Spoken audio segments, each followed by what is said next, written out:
No one was prepared for this, from health agencies to any level of government to any single business. No one was prepared for this. So we have two options. We freeze. I guess this is probably the three options are fight, flee, or freeze, right? When you're faced with something like this. We saw a lot of freezing generally.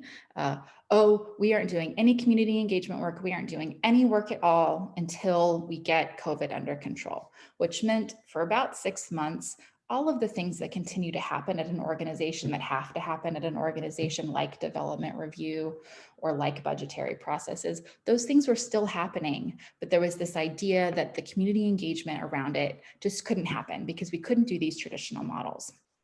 We had a couple of clients, saw a couple of brave folks tiptoe out into the space and go, okay, we can't do our spring open house in person. What would it look like if we did that online?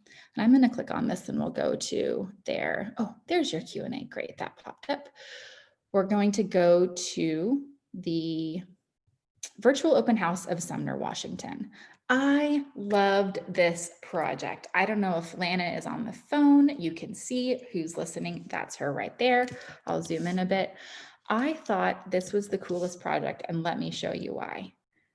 They have uploaded videos of themselves, and when I say they, these are city staff members, talking about the projects that they've been working on. Then they have a link to a project page where people can give feedback on those individual projects.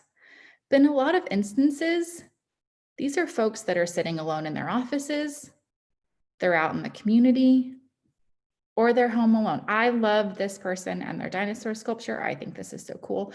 This was something that was launched in late March, if I'm remembering correctly, and they could have completely shut down and said, we aren't doing anything, but instead they went bravely into the fold, opened up their iPhones or smartphones and took videos of themselves in their living rooms talking about their work. This was deeply humanizing, and I thought a really nice example of just a brave, let's try something different, right? This is the first sign of scrappiness that we saw in 2020 with Sumner, Washington. So kudos to them.